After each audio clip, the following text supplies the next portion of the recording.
Alright guys, ladies and gentlemen, your mother, your father, your sister's ass. This is Frank from the DOW, and I'm here to tell you that this is the Raw review. Alright, so, let's just jump into things like we always do. Monday Night Raw kicks off with the League of Nations in the ring, right?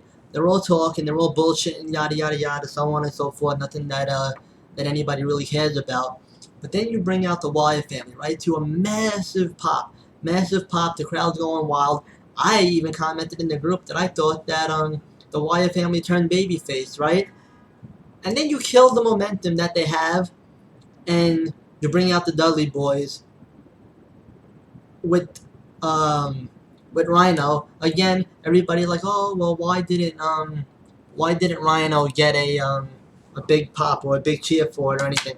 And to be honest, it's because the fans want Spike Dudley. They don't want someone who's already signed to the roster like Rhino, who they could just bring up, which makes no sense to me because if anybody follows NXT, you know that Rhino's a heel down in NXT. So you just went from a guy who's heel, bring him up, and everybody all of a sudden loves him.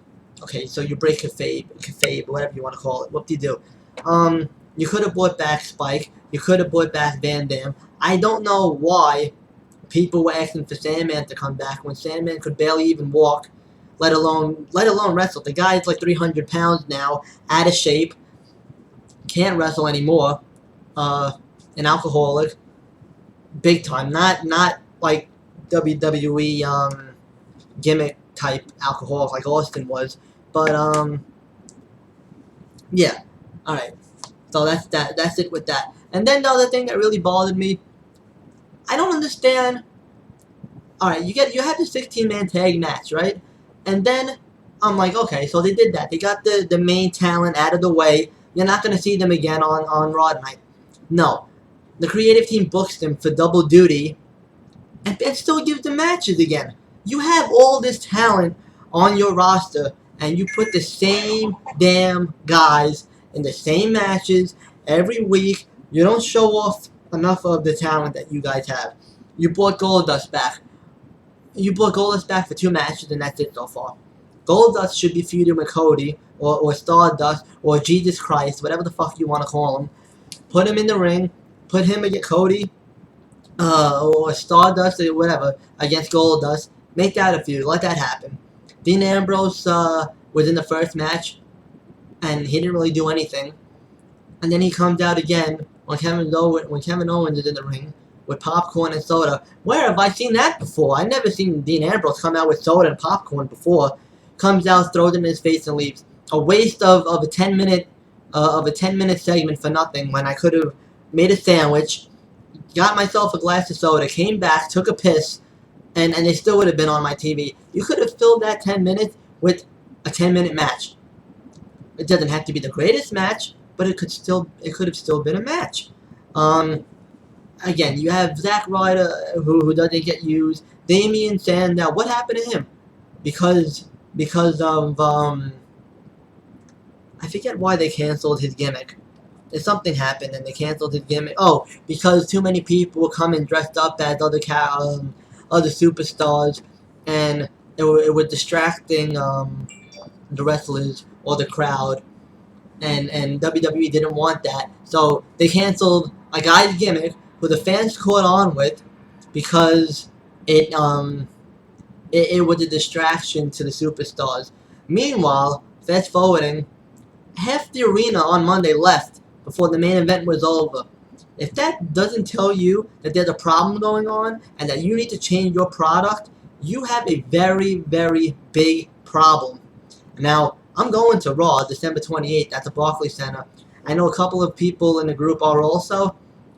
I'm staying for the main event. I'm not going to throw my money away that I paid for my tickets and leave before the main event starts. Whether or not the show is good or bad, I have yet to determine that. But I know Ric Flair is going to be there. John Cena comes back, which I could really give a rat's ass less about. So yeah, Ric Flair is going to be there again. And speaking of Ric Flair, Charlotte all of a sudden turns heel now. 1 week she's face, 1 week she's heel. Paige is a heel now. I don't know what Paige is. Paige might as well be a fucking transvestite at this point because 1 week she's a heel, the next week she's a face, the next week she's with Team PCP or whatever the fuck you call them. Now she's with Team Bad. I don't know what's going on in the WWE anymore. New Day comes out. That was probably the best segment of the night. New Day comes out and they unify stables with Team Bad. So now they're new bad day instead of New Day. They're the Bad Day together with both of them. Whatever, Bad Day rocks. I love the New Day. I can't say anything bad about the New Day because they seem to be the only people in the company that actually have something going for them right now. Dean Ambrose has nothing. Kevin Owens, he was fun in the beginning to watch. Now he's boring. Boring to watch. He comes on the screen and I leave the room. I don't want to watch his matches because to me he's a boring wrestler now. They watered down his moveset and he becomes shit. Seth Rollins is on the sideline. Randy Orton apparently won't come back until 2017 now, from what I read. He had this going on. He had the shoulder injury going on. Meanwhile, the guy's on his honeymoon, so I don't know what the hell is going on with Randy Orton. Rusev comes back, and he's the same old boring Rusev. He doesn't get a push. He had nothing going on for himself.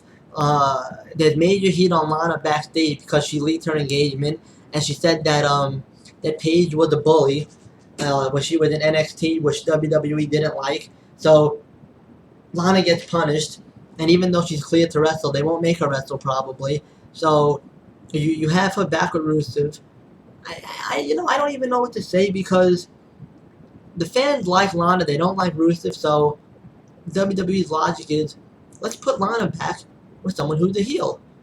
But Lana still gets shit anyway, so to me, it makes no sense. And then you could tell that her accent is slipping. Just you know what? Just drop her accent, please. We all know her real name is C.J. Parker. She's not Russian at all. So I mean, we'll see what happens with whatever they do. I think that if WWE is smart for the Royal Rumble, you bring up you put Balor in the Rumble, you put Sami Zayn in the Rumble, you put who else? Samoa Joe. You put basically all of the top-notch NXT stars, put them in the Rumble, and if you really want to cause chaos in the tag team division, bring up the NXT tag teams. Even if it's not a permanent thing, bring them up. Put Zack Ryder and his partner. I don't really the Vaudevillians. Bring them up. Bring up Enzo and Big Cass. I put them in a tag team and leave it like that, and hopefully something becomes of it. Anyway, this is the DOW Raw review. I'm Frank. We have the Facebook group known as Disciples of Wrestling on Facebook. Have about 150 members now, I want to say. Anyway, enjoy the video, watch it, like it, repost it, send it to your friends, get more people, and keep following wrestling. Oh, and one more thing. I believe it's January 27th or sometime in January, Lucha Underground Season 2 returns, and you do not want to miss that. Have a good one, guys. Later.